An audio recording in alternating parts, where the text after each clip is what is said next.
Hello, this is Orion bringing you Sastasha hard mode guide for all 3 bosses. Here we go with the first boss. Tank's stun. You need to stun his ability. Okay?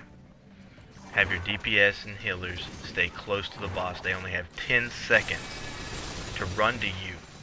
Not near you, on you. Okay? Near you does not swap debuffs. On you swaps the debuffs. Now at around 65% HP, he's going to start putting the crosshair debuff on the tank. When this happens, anybody who has the slime needs to get on the tank. It'll swap the debuff. It won't stun the tank. It'll allow the tank to stun him. Now if you got a dragoon, a ninja, a monk, someone with the stun, even if you summoners pop Ifrit out, it may stun him. Don't know. Our summoner always uses Garuda on this boss. Haven't tried it with Ifrit yet. Other than that, easy fight. Just keep swapping the debuffs. Tank keeps stunning. It is imperative, however. As you can see, they don't always stack on me when they get it, which causes me to get stunned a couple of times. The technique only actually worked twice the way it's supposed to in this video.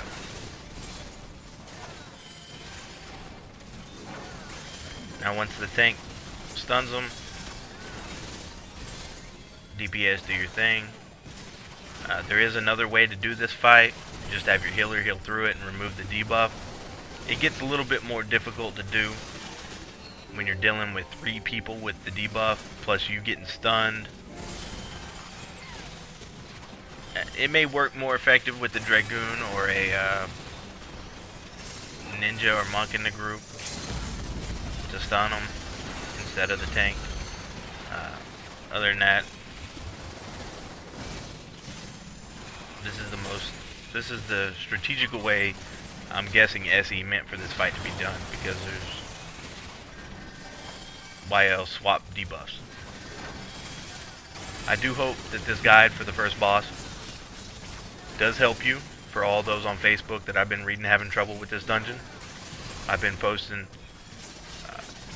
comment guides to help y'all out, and every day there is a comment on Facebook or a post on Facebook about how hard this dungeon is. This dungeon is not hard. This dungeon is fun. It is the perfect difficulty that this game needs right now.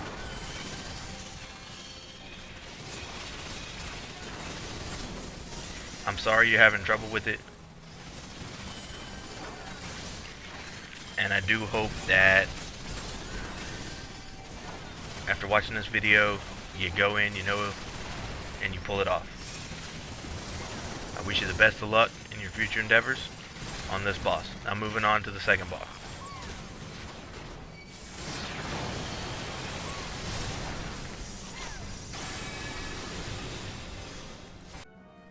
Here we are with Sastasha's second boss. This boss, there's ads. Ads continuously spawn. There are some grabber ads. Don't worry. It's not like the one in Pharaoh Sirius. You can still DPS, you can still heal, and you can still do your job as a tank. Alright? What I do is I go in, grab them all, and call it a day. You notice that our DPS, our healer, they are stacking near the boss. The reason for stacking near the boss is to cut down the number of times he shoots you. Alright? Get in there. If you're a DPS, a healer, stay close.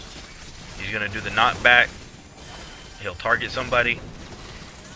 He'll shoot him a couple times. As they're running in, you get close, he stops. You don't get close, you get messed up the way this bar does. Alright? I will just continuously flash the ads when they spawn. Also, at the end of this fight, whether it be right before he runs off, because he will run off with ads still up, or if you wait till after he runs off, or if you limit break before he does. Either way, an AoE limit break is awesome. If you don't have it, if you have 2 melee or a bard and a melee, and you don't have that AoE limit break, killing the ads is not difficult. The boss will run off. You'll see in this video, the ads will grab you, kill the one that grabs you, and just start killing them. They don't do a lot of damage. That one is a pally, and he does have that AoE, the Circle of Scorn. It's easy to avoid that. With the stun ads, it's not so easy, but it doesn't do a heck of a lot of damage. But as long as everybody stays close, everything should work out. The most times I've ever seen him shoot somebody was right there with that healer, 6 times. The most. Not no 14 that I've been hearing and reading about on Facebook. Okay?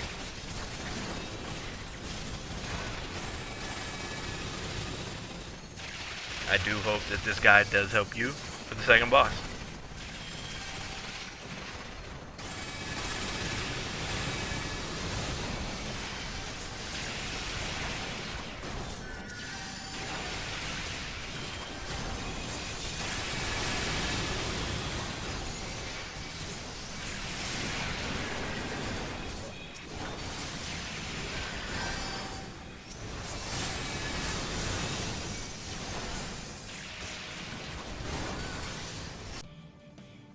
Now here we are with the third and final boss of Sastasha Hard Mode. Yes, it's the octopus. It's Mr. Kraken himself. Alright. A is where DPS should stand, B is where the healers stand, and C is where the other DPS stand, and it's on the other side. You see it over there. It's imperative that the healers stay in or around B.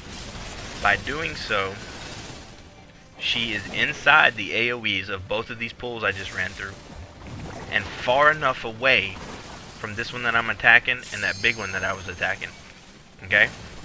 She won't get hit by any of those 4 AoEs. She's too far away for the 2 that's in the corner. Not even sweating that. Alright? The head does do an AoE. It does 600 points of damage. It ain't even sweating. Alright? The big ones, however, they have a ranged attack. The ones with the bulbs at the end, the little grippers, those, they have a ranged attack. It is best that the tank grab those. So you see, it's a constant, close to 500, if not a little over 500, every time they hit me. That one critted for 7. I'll give it some credit where it's due. Alright? Now, there are 2 most of the time that spawn. It doesn't matter if it's 1 or 2. You need to grab them as a tank. Get threat on them, provoke, shield lob, run over, start attacking the other one. Try to keep their ranged attack hitting you instead of the healer and the DPS. Other than that, they can kill the other tentacles. Now,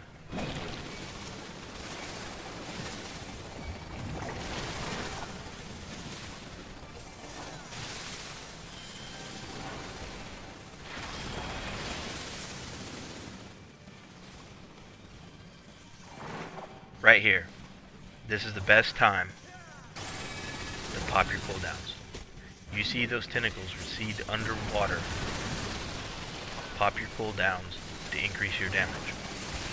What happens is you have a short time that the head and these tentacles aren't up, and the head doesn't do anything. It's almost like a stun. You get in there, you spank on him a little bit, and then go back to doing your thing with the tentacles. Alright? Now, for all those people that are having trouble with this dungeon on Facebook, I do hope that this video helps you.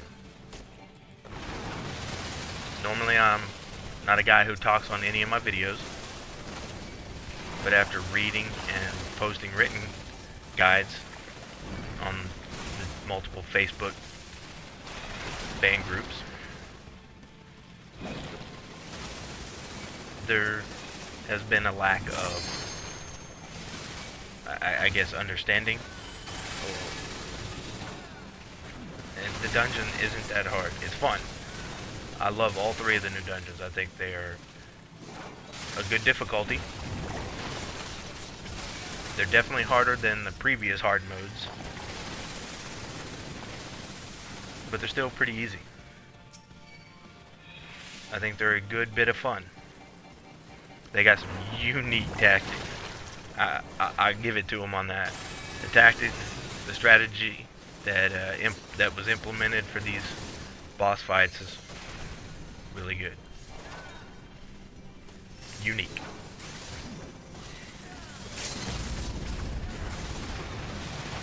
But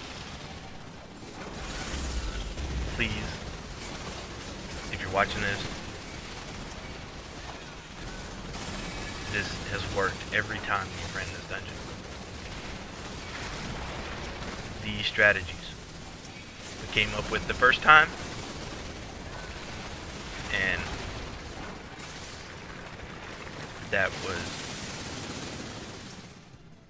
they've been effective ever since. Okay? The whole first boss, swapping debuff. The second boss, everybody stacking near him and trying to stay near him. This boss with the positioning of the DPS. The other reason you want them spaced out is because of the tornadoes. When the tornadoes do spawn, you don't want everybody getting hit by the thing. That's just extra work your healer. And let's face it, whether you're a tanker or DPS, the healer is the most important person in the group. They keep everybody alive. So, if you're playing a DPS or a tank, I wish you the best of luck on this dungeon. Healer, I really wish you the best of luck on this dungeon. If you haven't already beat it, I hope you do end up beating it. For those who have tried the strategies on my written guides on Facebook and have been successful, I'm glad. I haven't had any complaints yet about those strategies not working for them.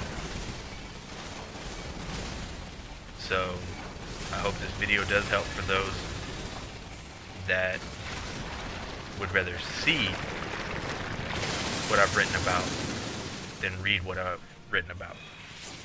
And this is Orion playing Airmat Habel on Famfrit, and I'm in Voodoo. Signing out.